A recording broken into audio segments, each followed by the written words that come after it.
welcome back to my channel and welcome back to day 6, I believe, in eyeshadow palette week. I hope that you guys are enjoying all of the eyeshadow palette themed content, and as always, if you have any ideas for the next eyeshadow palette week, I would love if you would leave it in the comment box down below. I love to hear your guys' feedback and to hear your guys' ideas on palette themed content that you would like to see. But today we are going to be talking about 10 disappointing eyeshadow palettes, and these are palettes that I didn't just like buy on a whim expecting like whatever. These are palettes that I bought super excited for and like thought that these were going to be staples and thought that I was going to love them, and I just didn't love them. They were highly disappointing in my opinion. So if you guys are interested in hearing about 10 eyeshadow palettes that I personally found to be a huge disappointment, a huge letdown, like kind of like when you like are excited to like go home with someone after a fun night at the bar and then like you're just not as impressed as you thought you'd be. You know what I mean? Sorry if that was a little bit more than PG for you guys, but we like to keep it fun. We like to make crude jokes sometimes. I do, at least.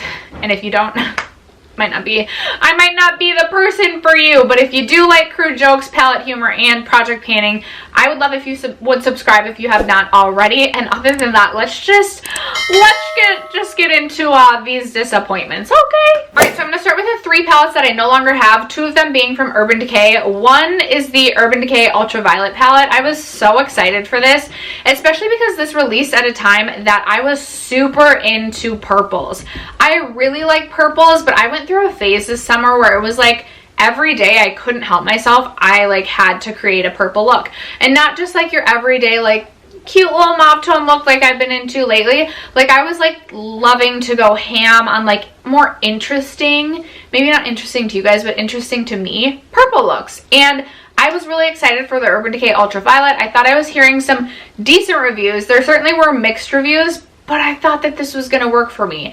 And I know that it's called the Naked palette, so maybe I shouldn't have expected that these shadows were going to be uber pigmented and just create these beautiful, vibrant looks. But also, like, the name Ultraviolet just makes me think of like very vibrant purples. That's not what I got. And even the neutral side of that palette was really hard to work with. Like, it took me like 30 minutes to create a neutral look one day, and I was like, okay, this just isn't for me. So that was a really disappointing palette. And I was also really disappointed in the Urban Decay Naked Reloaded palette. Now, I purchased this at a time that I was more comfortable and into neutrals. I wasn't experimenting with color as much, so I thought that this palette was like legit gonna be just my jam. It was gonna turn into my everyday neutral palette, and it wasn't a horrible palette, but some of the shades that I was most excited about just turned out to be like really dud shades, and it just didn't end up being a palette worth keeping. I wasn't excited at all ever to create a look from that palette. The only time I ever enjoyed the looks that I created from that palette were when I used the shade Reputation. I really liked the shade Reputation. It was a really cool like coppery shade, but other than that, everything was just super boring. And yes, I could have kept it for a day-to-day like work appropriate palette, but I just wasn't excited to reach for it. There's other palettes in my collection that I get excited even to create work appropriate looks from, and that just wasn't it. So that was a super disappointing palette for me. And then the third palette that I no longer have in my collection that I literally thought was, again, gonna be my like jam was the Tartelette Toasted palette. And you guys know, if you are a longtime subscriber on my channel, the Tartelette in Bloom is like, there's a place for it in my heart. Like, I've created space for it in my heart to stay there forever. I could see myself down the road purchasing that palette again. I decluttered it because mine was so old. But when the Tartelette Toasted releases, I was like, oh my gosh, like a warm tone palette from the Tartelette line. I'm gonna love this. And I just felt like a lot of the mattes were really lackluster. It took a lot of building, and even the shimmers were just like, they just fell flat for me. And honestly, I maybe used that palette 3 or 4 times, and I was like, I could really do without this palette. I decluttered it and then I was like, no, like I should love this palette. Brought it back into my collection, used it a couple more times, and I was like, no, like my collection's really good without this palette. So that was another one that was a huge bummer, especially because I just like, I was ride or freaking die over the Tartelette in Bloom. So I was like, the Tartelette Toasted has to be another great one. Okay, now jumping into palettes that I still have in my collection, starting with this new release. What the heck, Huda? You know I'm a huge fan. I might be your #1 fan of your Obsessions palettes, and you go and make these and get me all excited with the promo pictures, with the color stories of this. I mean, hello, for a girl that loves greens, I was like, heck yes, this is going to be like a new favorite. And a girl that's really been into mauve tones, I looked at this palette and I was like, yes, please add to cart. This is going to be great. These, not so great. Highly disappointed in these. I wouldn't say they're the worst palette I've ever tried, and I'm not going to be decluttering them. They're still usable, but these take a lot of effort to get a look that you're looking for, and I still never get the look that I was going for. I created a look with this, and it was pretty still like unblended. Like it takes a lot of building, it takes a lot of blending, it takes a lot of patience. And with this, I feel like every time I try and create a green look, I end up with a copper look. And again, takes a lot of blending and a lot of building. The shimmers in here are all those like flaky sort of like shimmer textures. Like it's just a different texture. And I'm not a fan. I'm really not a fan, and I'm really disappointed, Huda. Thankfully, your Naughty Nudes is kind of like saving you for this one for me. Like, I'm not going to completely write you off, but I'm disappointed because you know I love your Obsessions palettes. What happened with this one? This next one was actually sent to me from Ofra through Octoly, so I did not pay for this with my own money, but I was really excited to try the Ofra eyeshadow formula, and I thought I would like it. And this being a green palette, me loving greens, I thought I was really going to like this. And I'm just not impressed with their eyeshadow formula, if I'm being honest. I just feel like it's a little bit more, it reminds me kind of like Naked, Urban Decay Naked palettes, in that it's not that pigmented. You're getting 2 mattes in this, and I'm just not, I should have known I'm not working with, like I don't work with greens like this all that often, especially in a matte formula. I do think that this like sort of chartreuse green is really pretty. And the brown is fine, like it works fine. I just wasn't overly impressed with the eyeshadow formula. I thought I was going to be a lot more impressed. I thought I was going to start purchasing more of these because I've been really into like quads and 5 pans, but I wouldn't spend the money on the Ofra eyeshadow formula. I thought it was kind of a disappointing formula. Not horrible, just not really that great. This next one I got sent to me in BoxyCharm, so I didn't go out and purchase this for myself, although I had been considering purchasing this for myself.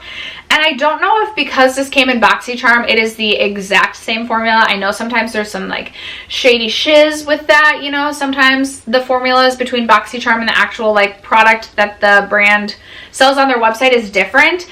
I love the color story of this. I love that it kind of gives like almost that boudoir sort of look. It looks very like effortless, sultry, like sultry but effortless.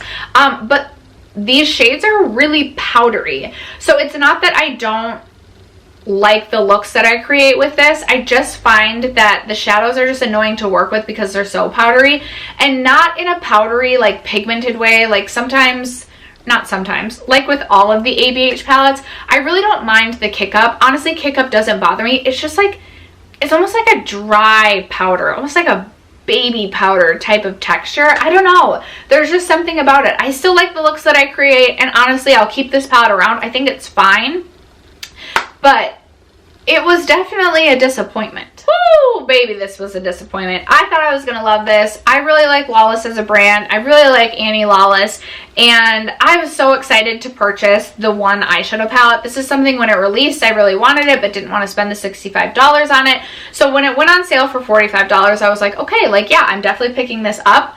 When I first saw this in person, it was pre-COVID, at a time that we could swatch things. So I even swatched this in store, and I was like, yes, like these swatches are beautiful. I definitely want this palette, but this formula is so inconsistent. I do think the shimmers are nice. I really like the shade Obsessed. But a lot of the matte shades, specifically the lighter matte shades, I got instant hard pan.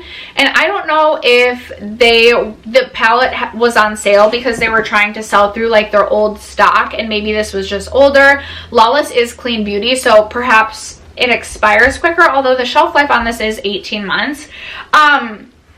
I've still created looks that I like with this palette, but I did feel like it took more effort, more blending. There were some looks that I created, I was like, okay, my dog just knocked down my camera and my lights, but we're back, and I might be like, I don't know if you can see my full head, whatever. What was I saying about this? I've created looks that I like, but there's also some where I'll like look back at pictures and I'm like, girlfriend, that was a really unblended look. So yeah, not a favorite, not one that I would recommend at all. Not one I'm ready to declutter yet, but probably the most disappointing, one of the most disappointing palettes I purchased this year. With the Ultraviolet, it was like I was excited for it, but I knew it was a purple palette and not one I would wear every day. With this, I was like, heck yes, like this is something I can bring traveling with me. I have mauves, I have warm brown, like I have everything I need in this palette. Wow. I can't use all the shades in this palette, so really I don't have everything I need. Okay, this next one I don't think any of you are going to be surprised to see, and I think I've possibly talked about this palette in a disappointing products video in the past, but the Dominique Cosmetics Rustic Glam. First of all, I never should have bought this. I bought this, I literally spent I think this is $44. I spent $44 on an eyeshadow palette for one shade, which is the shade Wanderlust, this beautiful green. And honestly, if it wasn't for this shade, I would have decluttered this palette by now. I might see if I can just pop this out into a Z palette. The only shades that I think are decent in this palette are like these right here. I am not into the colors at all. This really doesn't show up at all. This is so unpigmented. It has like no pigment.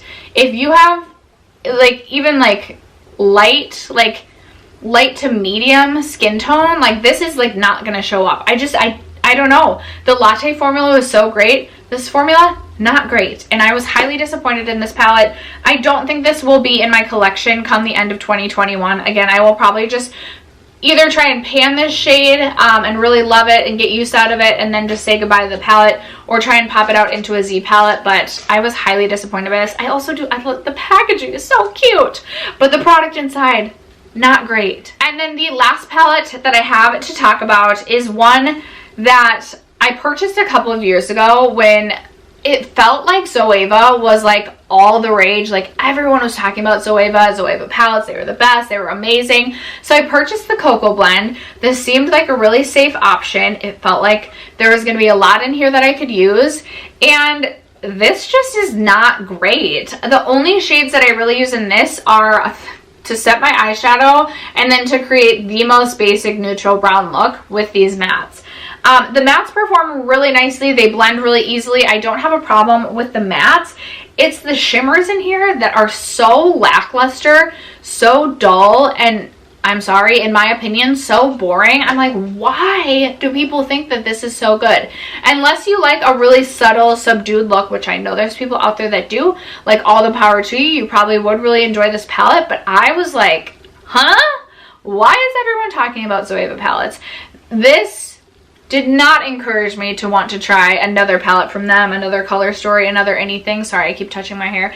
Yeah, this was such a letdown. This is one I think I might really try and go in on these three shades and see what I can finish up. But after that, like I feel like this is going to be one that doesn't survive and doesn't continue to be a part of my collection by the end of 2021 as well. So definitely another disappointing palette in my opinion. I would love to know if you guys have tried the Zoeva formula and what your thoughts are. Were you just as disappointed as I was? I feel like I've heard lately more and more coming out that like people aren't as impressed with the Zoeva palettes. But after that, that is going to wrap it up for all of the palettes in my collection, palettes that I've tried that I found to be huge bummers and big disappointments. I would love to hear from you guys in the comments below. What are some of your biggest palette letdowns? Let a girl know. Let us all know. Would love to hear from you. Thank you guys so much for sticking around to watch today's video and supporting this one. All of palette week and everything on my channel. I love you guys so much. Have a great day, and I will catch you in tomorrow's video, the final video of Palette Week, December 2020. The final palette video of, well, maybe it won't be, but one of the last videos that has to do with palettes in 2020. All right, you guys, have a great day. Bye.